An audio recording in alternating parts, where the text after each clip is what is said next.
globally. In our quest to address these issues, we are using the media as never before as young people. The resolution was to harness the power of the media to ensure the truth is made known. But that, just like some of the other resolutions, was a bit mother and apple pie for some. The traditional media came in for a pasting. Let me start by saying that I agree with this resolution, but there are troubling lack of specific recommendations necessary for this statement to carry any significant weight.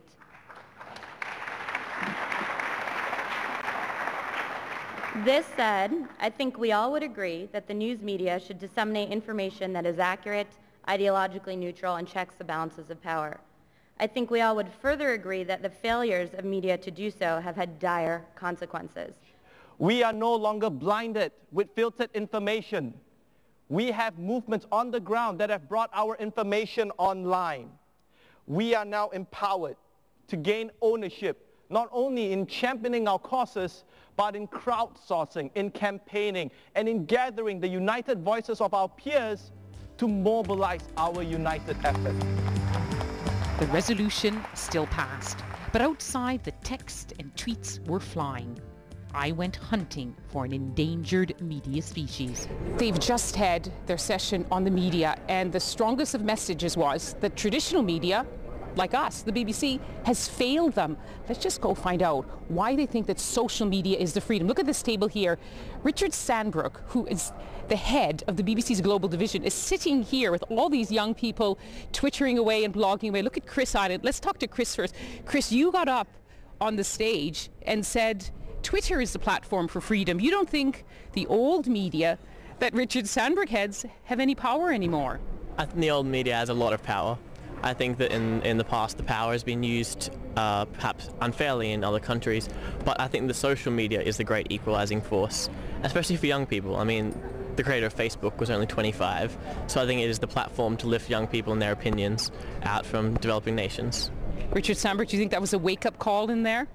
Oh, I think it's been a wake-up call for traditional media for a long time now, and he's absolutely right. Social media is very empowering, and we've seen how campaigns on Facebook and Twitter and so on can gather real momentum and have a real impact on news agenda and on leaders and opinion formers. But it's not either or. It's not old versus new media. The two have to learn to work together and understand each other's strengths.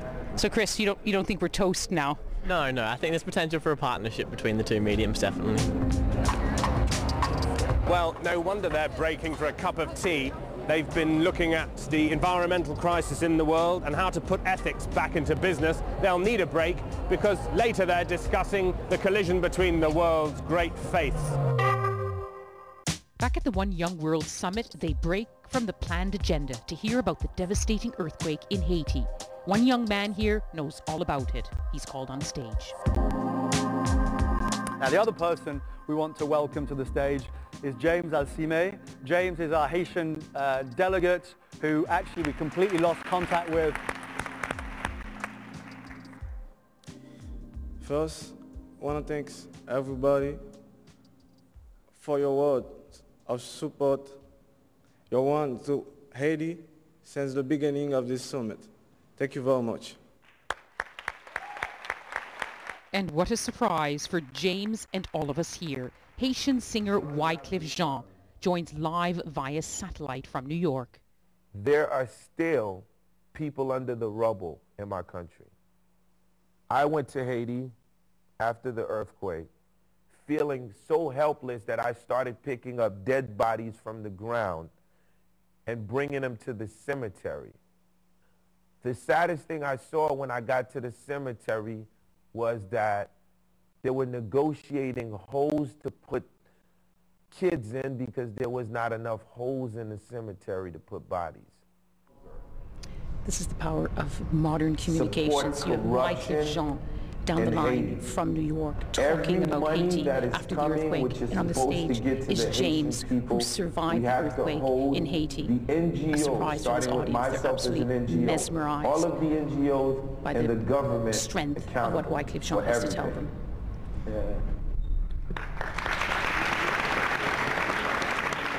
Where were you when the earthquake struck? 5 minutes before the earthquake, my father has called me on the phone. So out to the outside my house, so to talk with my father. So when I told with my father, so real quick, so my house flat, so thanks to God I'm alive. Thanks. And your friends? Did you keep all your friends? Oh, many friends, you know. All the university in Haiti, flat, so I have many friends in University Quisqueya, University Port-au-Prince, many universities, so I have friends, many friends. Was it important for you to come here? Yes, oh, very, very important, because here there are many countries. Here there are many countries, United States, France, England, so Scotland, many countries. So to be here in the name of Haiti, that's a great thing for me after the earthquake, so I think very, very good, very good. Do you think the world is going to forget Haiti, your country? No, never. Never forget Haiti.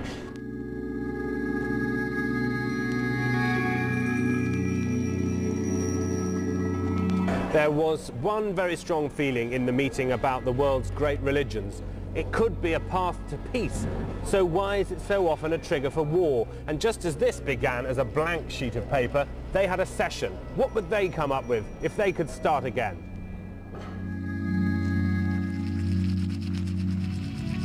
I lost my elder brother, who was 34 years old, in a suicide attack just 11 months ago. Why war? Why always to kill? This is not the solution. As a Muslim at the moment, I feel like we're constantly being called upon to justify what other people are doing. Why? Why are you calling upon me? What did I do? I don't know a terrorist. I don't know a fundamentalist. I don't know anybody. I am a Muslim person. My faith is my religion, is me. Many days after Haitian earthquake, when chances for survival were absolutely non-existent, rescue workers found an old man, and they rescued him from under the rubble. When he was asked, how did you survive, he said, I prayed. How many of us care which God he prayed? Have a good day. In the session, many people said that the world's religions, plural, have been used to be an excuse for conflict. Did you agree with that opinion? It's people who are criminals. It's not the religion. Right. No religion says about crime. No religion says about killing innocent lives, even a single insect.